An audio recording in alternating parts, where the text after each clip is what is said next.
दोस्तों, आज की कहानी है। भैया, मेरी भाभी को गवार समझने की भूल मत करना। दोस्तों, कहानी शुरू करने से पहले अगर आपने हमारे चैनल को अभी तक सब्सक्राइब नहीं किया हो तो कर लीजिए, ताकि आपके पास पहुंचे हर नया वीडियो। तुम्हें पता नहीं, खाना परोसने से पहले चख कर देख लेना चाहिए एक बार कि नमक है या नहीं, कम है या ज्यादा। कितना बकवास खाना बनाया है तुमने आज पूर्वी। खाना का एक और मुंह में रखते ही मोहित पूर्वी पर चिल्लाया। पूर्वी, आज शायद नमक डालना भूल गई थी। ओ, नमक नहीं डाला क्या मैंने? सॉरी मोहित, ये लो नमक। नमक पकड़ाते हुए पूर्वी बोली, पर इसमें मुझे गवार कहने की कहाँ जरूरत आ पड़ी। इतनी बड़ी गलती तो नहीं है, नमक डालना भूल गई होगी आज जल्दी में। हाँ, तुम्हें तो हमेशा जल्दी लगी रहती है, पता नहीं घर पर रहकर क्या करती हो। ऑफिस जाना पड़ता तो पता नहीं खाना भी बना पाती या नहीं। मोहित तंज कसते हुए बोला। मोहित, ऑफिस का गुस्सा मुझ पर निकाल रहे हो, घर पर रहकर क्या करती हूँ ये बताने की जरूरत नहीं मुझे। पूर्वी का गला बोलते बोलते रुधने लगा। अब छोड़ो, बात का बतगड़ मत बनाओ, मुझे तुमसे कोई बहस नहीं करनी, कहकर मोहित चुप हो गया। पर पूर्वी के गले से अब खाना नीचे नहीं उतर रहा था। मोहित ऐसा ही था, प्यार तो बहुत करता था पूर्वी को, पर कभी कभी अपने ऑफिस का गुस्सा पूर्वी पर ऐसे ही निकाल देता था। उसको लगता पूर्वी के पास काम ही क्या है करने को।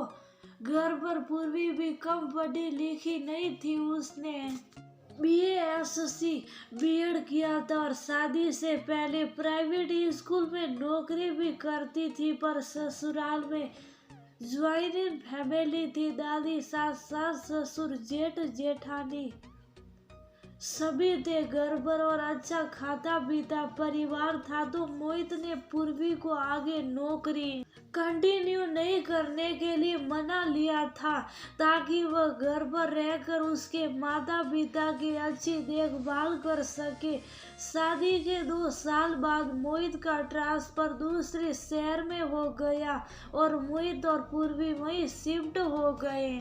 मोहित का ऑफिस घर से काफी दूरी पर था, तो वह सुबह जल्दी निकलता और लेट वापस आता। घर और बच्चों की सारी जिम्मेदारी पूर्वी पर आ गई और वो चाहते हुए भी नौकरी नहीं कर पाई। आज पूर्वी किसी काम में व्यस्त थी तो शायद नमक डालना भूल गई थी, और उसी बात को लेकर मोहित उसे इतना सुना रहा था। अचानक फोन बजा। ट्रिन ट्रिन। पूर्वी फोन उठाती है। हेलो पूर्वी, कैसी हो बेटा? हाँ माँ, मैं बस ठीक हूँ, आप बताओ ठीक तो नहीं? लग रही आवाज से लग रहा है आज फिर अनबन हुई है। मोहित जी से बता, क्या बात है बेटा? माँ, अनबन हुई होती तो फिर भी ठीक था, पर यहाँ तो मोहित आए दिन मुझे पढ़ी लिखी गवार घोषित करने में लगे रहते हैं। क्यों, ऐसा क्या हो गया बेटा?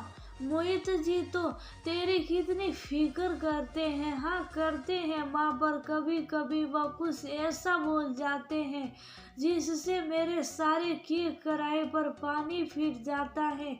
और पूर्वी नमक वाली बात माँ को बताती है और रोने लगती है।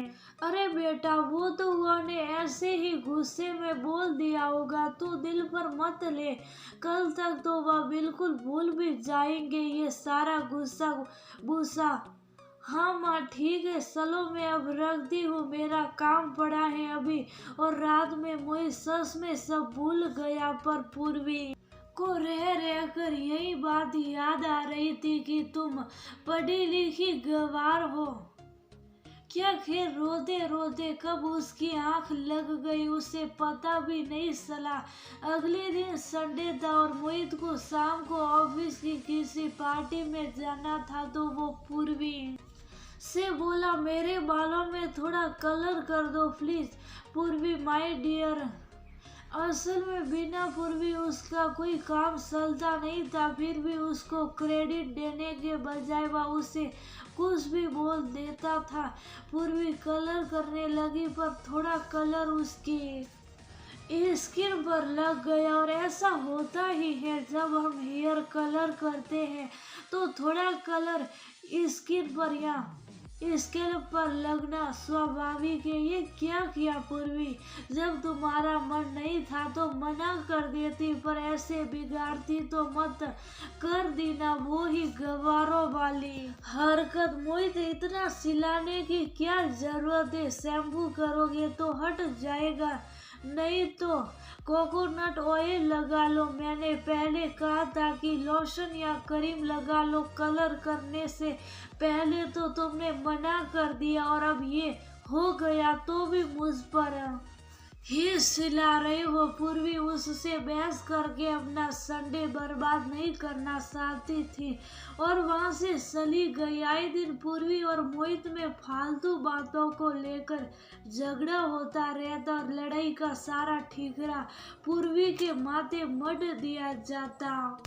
ये कहकर कि तुम गवार की गवारी रहोगी। अब पूर्वी ने कम बोलना शुरू कर दिया और मोहित को इससे कोई फर्क भी नहीं पड़ता, क्योंकि उसके सारे काम तो समय से पूरे हो ही जाते थे। थोड़े दिनों बाद पूर्वी की ननद रश्मि मिलने आई हुई थी, तो पूर्वी बहुत खुश थी, क्योंकि उसकी ननद से उसकी इतनी बनती थी। वो मन की हर बात उससे साझा करती थी। पूर्वी ने सोचा, मोहित को बता दो, दीदी के लिए सौ हलवाई का गाजर का हलवा लेते आएंगे, जो उसे बहुत पसंद था। तो उसने उसे फोन किया, पर उसका फोन व्यवस्था पूर्वी के 2-3 बार करने पर भी फोन बिजी था। थोड़ी देर बाद मोहित का फोन आया, जो उस समय रश्मि के हाथ में था। उसने फोन स्पीकर पर डाल दिया। पूर्वी, जब तुम्हें पता था कि मेरा फोन बिजी है, फिर भी बार बार में फोन किए जा रही हो, तुम्हें एक बार में समझ नहीं आता क्या? मैं यहाँ ऑफिस में हूँ, जरूरी मीटिंग में हूँ। तुम ये गवारों वाली हरकत करना कब छोड़ोगी यार? तुम्हारी पढ़ाई लिखाई का कोई फायदा भी है या नहीं? मोहित जैसे ही रश्मि ने बोला। मोहित सहम गया। दीदी, आप, मुझे लगा पूर्वी है तो क्या कुछ भी कैसे भी बोलेगा उसे।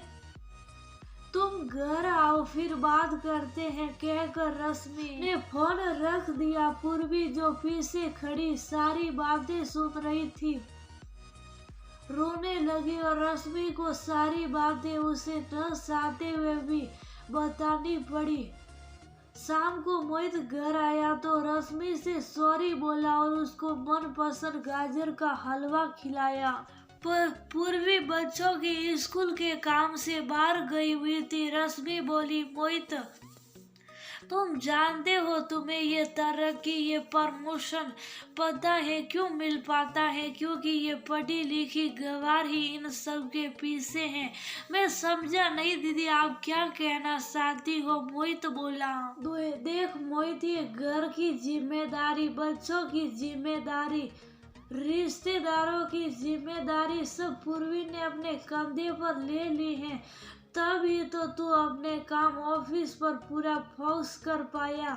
घर का वातावरण, मम्मी पापा की सेहत का ध्यान, जरूरतों का ध्यान पूर्वी ने अच्छे से रखा। तभी तो तनाव रहित होकर तुम अपने उद्देश्य को सफल कर पाए हैं या नहीं? तुम बताओ। हाँ दीदी, ये तो ठीक है। और मोहित, पूर्वी बचपन से ही बहुत मेधावी रही है। वो अलग बात है कि इसने नौकरी करने के बजाय घर संभालना ज्यादा जरूरी और उनसे समझा। और ये तो तुम्हें भी पता है, पूर्वी पूरे तन मन और समर्पण के साथ अपने हिस्से की सारी जिम्मेदारियां पूरी करती हैं, तुमको सारी चिंताओं से मुक्त रखती हैं, तुमसे कोई तर्क वितर्क नहीं करती, तुम कभी लेट भी आए तो कोई जासूसी नहीं करती, तुझ पर पूरा विश्वास करती है, तभी तो तू पूरे समर्पण के साथ अपना ऑफिस वर्क संभालता है और तरक्की करता है कि नहीं बोल। और सबसे जरूरी, तुम उसे कुछ भी बोलो वो घर का माहौल खराब नहीं होने देती, चाहे खुद कितना भी परेशान हो। और आज भी वो तो गलती से फोन मेरे हाथ में था, इसलिए मुझे सब पता चला, वरना वह इतनी समझदार लड़की है कि पति पत्नी के बीच की बातें मुझे या मम्मी पापा तक को नहीं बताती, और तू उसे गवार कहता रहता है। सॉरी दीदी, मेरा उद्देश्य उसे हर्ट करना नहीं था, मैं उसे बहुत प्यार करता हूँ, पूछो उससे। तभी पूर्वी अंदर आ गई। दीदी क्या हुआ? मोहित का चेहरा इतना उतरा हुआ क्यों है? मोहित क्या हुआ बताओ ना, आप ठीक हो ना? हाँ पूर्वी, सब ठीक है, बस आज दीदी से कुछ नया सीख रहा था, इसलिए थोड़ी डांट पड़ गई। बस पूर्वी मुझे माफ कर दो, अब तक मैं तुम्हें गवार बोलता रहा, पर आज पता चला है असली गवार तो मैं हूँ, जो तुम्हारे सेवा समर्पण का फल तुम्हें डांट कर देता रहा। मुझे माफ कर सकते हो। मोहित ने पूर्वी के सामने हाथ जोड़कर माफी मांगते हुए कहा। पूर्वी ने मोहित के हाथ अपने हाथ में लेकर कहा, मुझे तुमसे कोई शिकायत नहीं, बस अपनी इस पढ़ी लिखी गवार का साथ कभी मत छोड़ना। और कहकर सब हंसने लगे।